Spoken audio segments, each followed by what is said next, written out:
Hello everyone. Today we are going to talk about the princess who felt lonely in the palace full of people. She was loved by the whole world but misunderstood by her own husband. The woman whose husband was in love with someone else. She broke rules of royalty, always followed her heart, but never loved by her closed ones. This is the story of princess who was adored by the whole world. She was Queen of Hearts, Princess Diana. Talking about her early life, Princess Diana or Diana Frances Spencer was born on July 1, 1961 in Norfolk, England. She came from a noble family connected to royalty, but her life wasn't a fairy tale. Since she was born, she always saw her parents fighting and arguing. The fights were so bitter that they broke their marriage when Diana was just 7. This incident broke Diana deeply.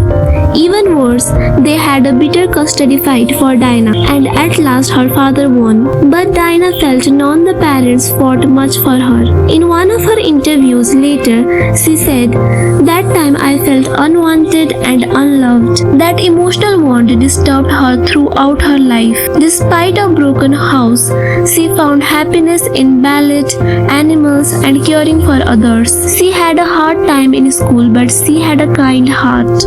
When she turned 18, she started to work as a nanny and a kindergarten teacher. Also, she started living in a shared flat with her friends in London, having fun and dreaming like an ordinary young woman, not knowing she was gonna marry the future king of England.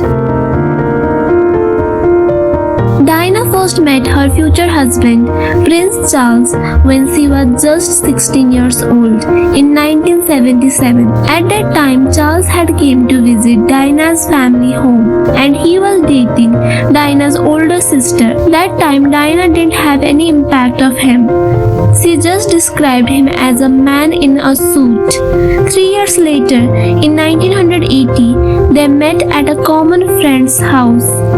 Charles was grieving on his mentor's death, and Diana noticed it. Showing her kindness, she approached him by saying, "You looked so sad when you walked up the aisle at the funeral."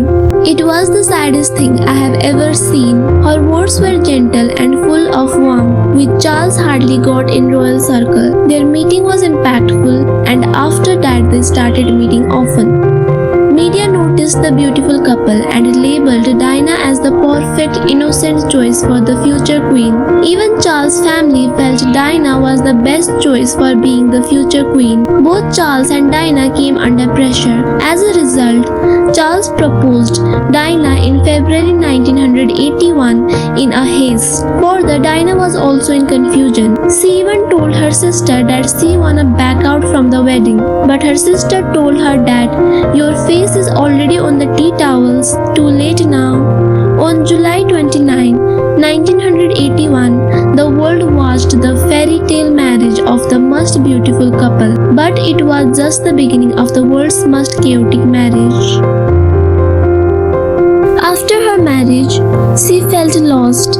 The palace was haunting, very strict and harsh to her, but stepping into the royals gave her privileges and power.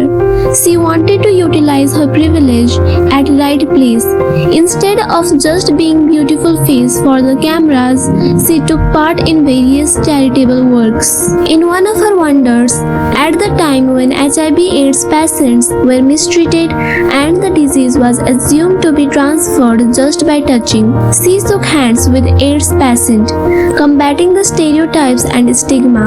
Other than that, she visited homeless shelters, provided help, hugged sick children, even walked through minefields to raise awareness. She showed raw compassion and love to needy. She once said, "I don't go by the rule book. I lead from the heart, not the head." Diana found happiness in kindness. She supported over 100 charities, gave speeches from the soul, and make helpless seen and heard. Because of her kindful act, the world didn't just see her as a princess, but labeled her as the people's princess, a symbol of grace, warmth, and courage. From the time Diana Diana stepped into royal life, she felt like an outsider. The palace was cold, strict with endless rules, and no one to understand and talk about her feelings. Talking about Charles, he was emotionally distant man. Even before marriage, Diana was amazed by how often Charles mentioned his ex-girlfriend's name, Camilla Parker Bowles. And few days before marriage, she found a bracelet with Charles. It had G and F engraved in it, which were the short form of Gladys and Fred. Those were the pet names given by Camilla and Charles to each other. This scene devastated her, but the wedding was in few days, so she let it go. Diana was still hopeful that after marriage their emotional gap would be filled, but Charles was never over Camilla. Even when they were in their honeymoon, Charles continued to think and call Camilla. For a while, Diana and Charles also got close. They sometimes laughed and talked. During third year of their marriage, they went to the royal tour to Australia and New Zealand. Diana got huge public attention and love, which made Charles insecure and they grew more distant. After the birth of their second baby, Prince Harry, they totally got distant with one another. In an interview, Diana even revealed that Charles wasn't happy with the birth of a boy again. He always wanted a daughter. This was the final stroke that brought a storm in their marriage. After that, Camilla and Charles started talking more on calls, meeting time and again. Diana noticed the pattern, and in a party, Diana confronted Camilla directly. She told her, "I know what is going on between you and Charles. Don't treat me like a fool. I know." Camilla replied coldly, "You have everything you have ever wanted. All the men in the world fall in love with you. What more do you want?" And Diana replied, "I want my husband." This showed the emotional attachment of Diana with Charles. But after this also, nothing changed. Charles even started continuing his affair with Camilla. Diana too started searching for love elsewhere. She too dated few men. And finally, in 1992, after 11 years of their marriage, Charles and Camilla phone call leaked, confirming their relation in public. And same year, Diana and Charles started living separately. In 1995, Diana gave a famous BBC interview where she explained about her tumultuous marriage and Hart's royal life. She talked about extreme media scrutiny, her suffering of bulimia, and no one to help her. She expressed her grief and helplessness. In 1996, finally their divorce was finalized and Diana officially set free from the cruel life. After separation, in 1995, she dated a heart surgeon named Dr. Hasnat Khan. Their bond was deep and she even called him Mr. Wonderful. But because of extreme media attention, their relation broke soon within 5-6 months. Later, in 1997, she dated Dodi Al-Fayed, the son of a billionaire. She was finally seen happy and glowing. It felt like a proper happy ending with the right man. When everything feels good, then life hits hard. On the night of August 30, 1997, Princess Diana and Dodi Al-Fayed were in Paris, staying at the Ritz Hotel owned by Dodi's father. They were trying to escape intense paparazzi attention. Photographers had followed them throughout the day, from shopping trips to dinner. Around midnight, Diana and Dodi decided to leave the hotel and go to their private apartment. To avoid the media, they used back door to leave the place. They got into a black Mercedes Benz with their hotel security chief as the driver and their personal driver sitting at the front seat.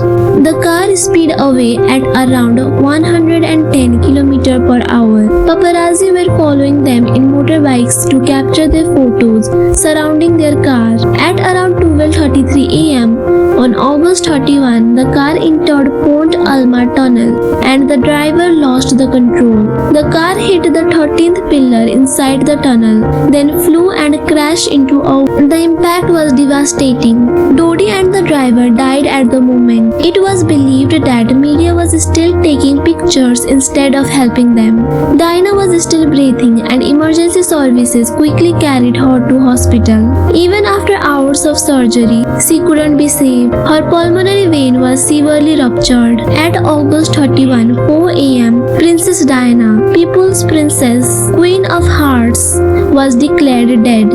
The news came as a shock across the globe. People wept in disbelief. Flowers piled outside Kensington Palace around her grave. Her funeral was watched by over 2.5 billion people. Prince William and Harry walked behind her coffin. Queen Elizabeth bowing her head for Diana to show respect to the beautiful. Though her life was short, Diana left behind a legacy that still lives on. She changed the perception of royals among people through her touch, empathy, and real emotions. She brought attention to stigmatized issues like AIDS, mental health, and landmines. She was vulnerable, flawed, brave, and deeply human, and people loved her for that. Even today, decades later, Diana's impact can be seen in the way modern royals interact with the public. In her son's openness about mental health, she may have been deprived from fairy tale marriage, but in the hearts of millions, she remains a fairy and the queen of people's heart. If you want to know more about people like Princess Diana, like and subscribe.